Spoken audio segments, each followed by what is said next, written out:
The new India, in the imposing shape of the Durgapur steelworks, was seen by Her Majesty on her return to India after her memorable fortnight in Pakistan. The workers took time off to give her the truly royal welcome she has been receiving everywhere in the subcontinent.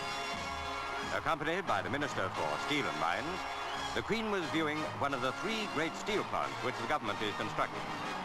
Industrial India has unlimited prospects. At all levels, from top-grade engineers downwards, British cooperation is eagerly sought. The steelworks cost £105 million to construct.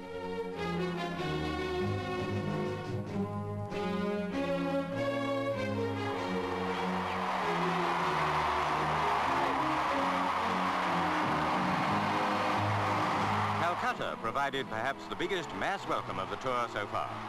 It was estimated that 2/3 of its 3 million population crowded the route from the airport to the Raj Bhavan, the governor's residence. Beside the Queen sat Miss Padmaja Naidu, India's first woman state governor. The Raj Bhavan was the palace of the viceroys before the capital was moved to Delhi in 1912. Outside the gates of the residence, the police had their hands full controlling the thousands pressing near.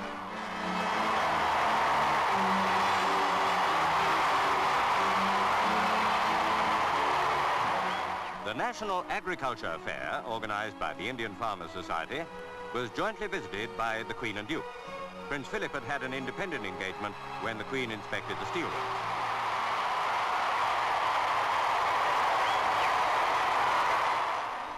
This was the first fair of its kind. In future, India will hold one every year in each state by rotation. India, with its huge population, always rapidly increasing, can no longer afford primitive agriculture. The Victoria Memorial is a treasured link between India and Britain.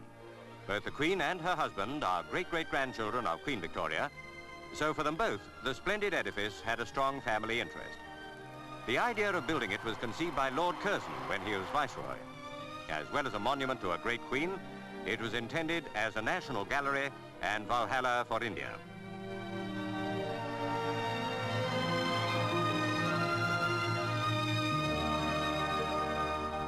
The Royal Calcutta Turf Club provided a favorite form of relaxation for the Queen at its spring meeting.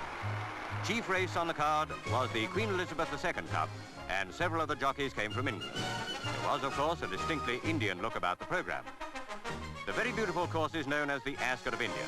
The race is for a cup presented by Her Majesty and is worth 30,000 rupees to the winner. That's about £2,200. It must all have seemed very much like home as the party in the Royal Box settled down to enjoy the racing. The hot favourite was Risby, ridden by Lester Piggott. Distance 1 3/4 miles.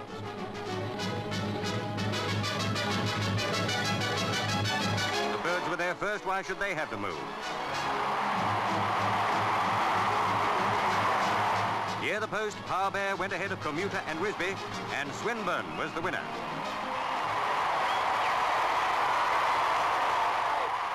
The horse is owned by Mrs. Billy Moria, wife of a Calcutta businessman. Down from the Royal Box, the Queen came to present the cup, rather as one woman owner to another. It made it almost Ladies' Day. The Queen adores racing. Those perfect hosts, the Indian government, were at pains to provide a first-class meeting for her while she was in Calcutta.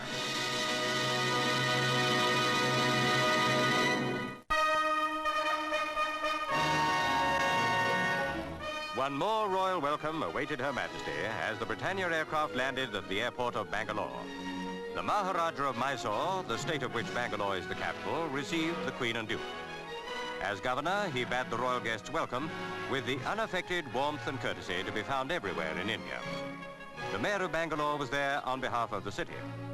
It fell to the Maharaja to present the bouquet and to the distinguished-looking, splendidly attired mayor to garland the Duke. The visit coincided with the 150th anniversary of the Bible Society of India and Ceylon, whose national headquarters are at Bangalore.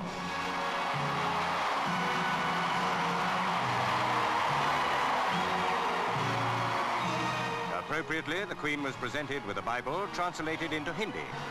That is only one of the 125 Indian languages into which the Book of Books has been rendered. Though Bangalore is in southern India, it was having one of the comparatively cool days it enjoys because of its altitude. While not being a hill town, it stands 3,000 feet above sea level. Enough to have made it, in the old days, a favorite holiday place of the British in India.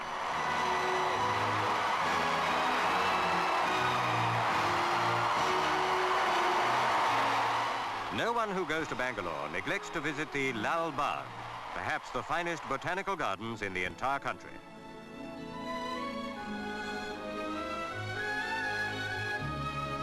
By planting a sapling, Her Majesty commemorated her visit.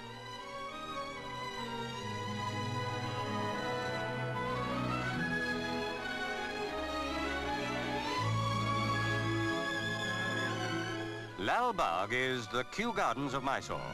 At various times, experts from Kew have gone there to give help and advice. Hence the wealth of English flowers grown there. The roses could hardly be bettered. With the Queen's visit, Bangalore timed a horticultural show. Indians love making gifts. How pleasing was the old woman's proffering of a mango.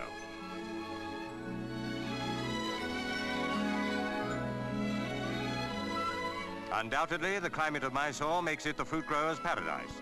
And how obviously proud of their success were those who won prizes.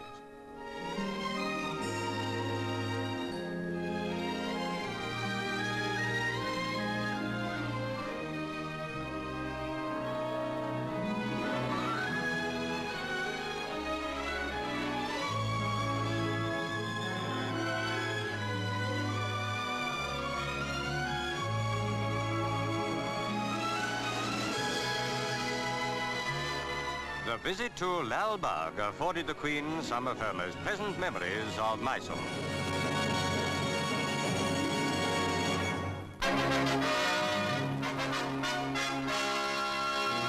Bombay, historically the gateway of India, welcomed the Queen and Duke not upon their arrival in the subcontinent, but at a comparatively late stage of the tour. For in this age of air travel, Bombay has lost some of that particular significance.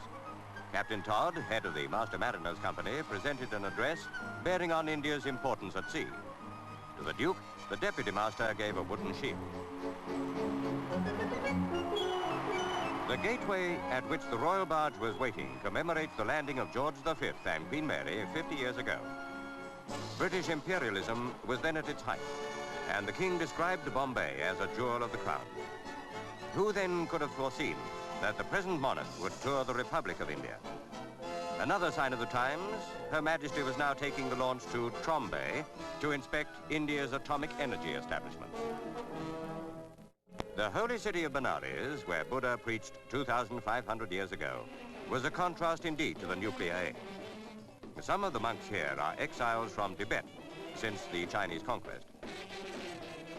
In contemplation of the eternal, the Buddhist monks allow the centuries to drift by, apparently unheeded. The holy city has perhaps 2,000 temples. The Vihara enshrines the relics of Buddha and is venerated accordingly. The relics were discovered 47 years ago in the Punjab. They were presented to the Mahabodhi Society of India in 1931, and the present temple was built for their safekeeping.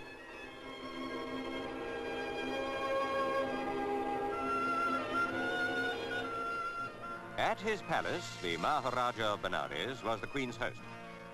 And even on this royal tour, no days could have been more crowded with sights and wonders than these in the Holy City. The Fort Ramnagar, built in 1752, is evidence that even Benares has often had to defend herself. Happily, not the faintest hint of warfare ruffles the fortress today. It is the home of the Maharaja.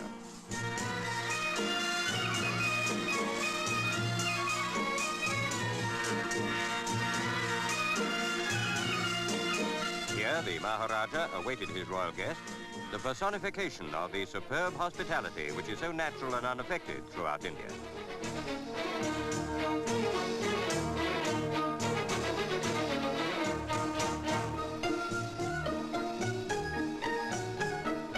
"14 elephants, richly arrayed, were prepared for the procession through the city, staged in the Queen's honor.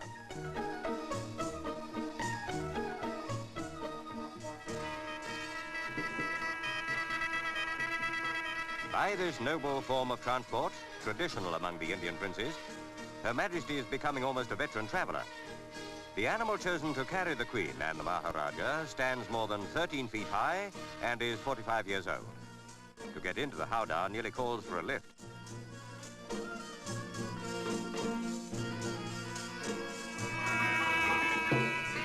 It's just as well to hold on when Mangal Prasad lumbers to his feet.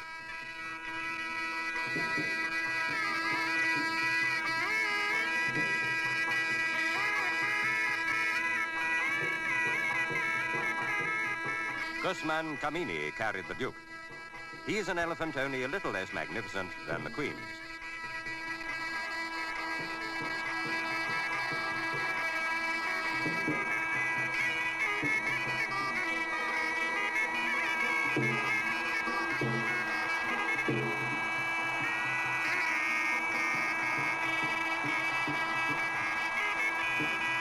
From the fort, the procession began to the Balua Ghat. In the silver howdah, the Maharaja rode with his guest.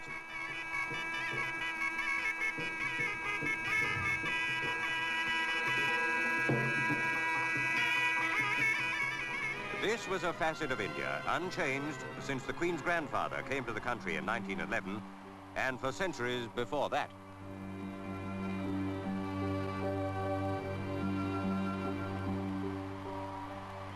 Benares stands on a splendid curve of the Ganges, the holy river. And safely disembarked from the state elephant, the Queen prepared to go by launch 4 miles along the waterside.